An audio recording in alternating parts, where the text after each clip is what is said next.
Welcome back, America. I'm Hugh Hewitt, joined down by United States Senator Tom Cotton from Arkansas. Senator Cotton is chairman of the Senate Intelligence Committee as well as of the Republican Conference. Senator Cotton, welcome. A Happy New Year to you. Can I start with just your reaction to Operation Absolute Resolve? Happy New Year to you, Hugh, and to all your listeners.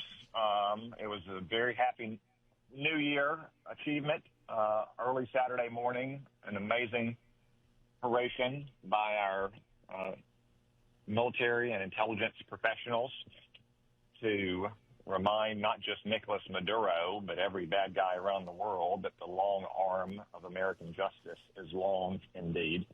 It's hard to overstate how exceptionally well executed this operation was. But that's really become kind of the hallmark of President Trump's military operations over 5 years in office. If you think about the raid to kill the ISIS leader in Syria, to kill Iran's terrorist mastermind in Iraq, to blow up Iran's nuclear program last June, and now to capture Nicolas Maduro, all were flawlessly executed and involved no loss of American life and greatly advanced America's national interest. This actually may be the most impressive of all when you hear how General Kane described so many different elements of our joint force, and the fact that the capturing and exfiltrating the target is in some ways harder than killing one or destroying something. So kudos to all those who are involved. I don't think you can overstate what a great operation it was.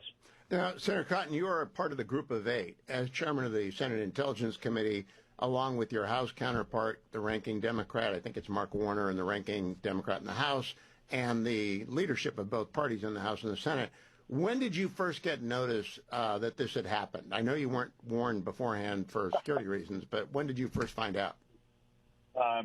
When Mrs. Cotton, who's a lighter sleeper than I, began elbowing me in the side on 3:30 Saturday morning Central Time and saying, "Why is Marco Rubio calling you?" And I said, I don't know, but I bet it's exciting.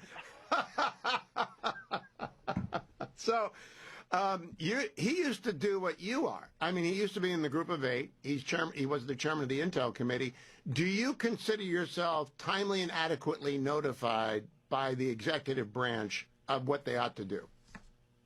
Yes, no question, Hugh. And they have kept me and my committee and my other committee, the Armed Services Committee, apprised of the operations we've had in the Caribbean and the Eastern Pacific all along. And I think within 24 hours, gosh, less than that probably, within maybe 12 or 16 hours, I had spoken not just to President Trump, but every man that was on stage behind him Saturday. That's his core team, the people who are the architects of this policy and who carried it out. Marco Rubio, Pete Hegseth, General Dan Kane, John Ratcliffe, Stephen Miller. I'd spoken to every single one of them before Saturday night. I did not get advance notice, you're correct, nor would I expect to ever get advance notice about such a mission. This is an operation, as we heard from the President and General Kane, that was heavily dependent on contingent factors like light and weather conditions in Venezuela and precise knowledge of Maduro's whereabouts at any given moment. That's not the kind of thing that you expect advance notice to Congress for, nor for that matter do I expect advance notice every time the executive carries out an arrest of a drug trafficker, whether it's in Venezuela or in Arkansas. Again, just in the ordinary course of affairs, that's not the kind of thing that the executive branch calls up to the legislature and gives them notice of. Now, Senator Cotton, the president said in his Saturday morning press conference, Congress leaks. And we know by that sometimes political actors leak. But I also thought the Chinese and the Iranians are heavily invested in Venezuela. They probably try and monitor our electronic activity and our signals intelligence. I think that there's even a risk of leaking by people who don't intend to leak if they just say the wrong thing in the wrong cell phone. Is that part of the issue? It could be, Hugh. And you don't even necessarily have to know what people are saying. All of a sudden, if there's a flurry of activity of calls going out to certain key congressional leaders, you can probably figure out that something must be up.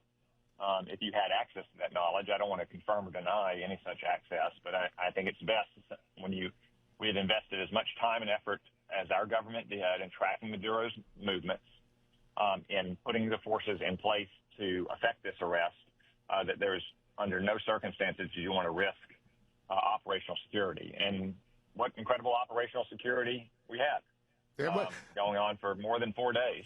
The other thing that's incredible is the level of unfamiliarity with special operations by our national news anchors yesterday. And Secretary Rubio spanked them all. But my question to you is, when President Trump was asked on Air Force One what happens next, he said, it depends, which I think is exactly the right answer. What will you be looking for from the Venezuelan regime, which is still in place, including their Interior Secretary, Minister, who's not like Doug Burgum, that's the secret police down there, head of their military, and their new acting president? What do you think they ought to be doing right now? It depends heavily on their actions. As Secretary Rubio said just before me on Face the Nation yesterday, we're not going to listen to what they say in speeches or press releases. We're going to, or what they say to us privately. We're going to monitor actions. And until just 2 days ago, those folks that you just mentioned, the vice president, the interior minister, the defense minister, were tied at the hip in league with Nicolas Maduro. They've been sanctioned. Some of them have been indicted like him. It's always possible to turn over a new leaf, Hugh. We've seen it in Syria with Ahmed al-Shara, a former al-Qaeda ISIS leader. We saw it in Libya with Gaddafi after he came in from the cold when we scared him straight after the Iraq invasion. But those cases involved concrete, clear concessions to U.S. interests or a longer track record of moving in the right direction. We don't have either of that yet in Venezuela.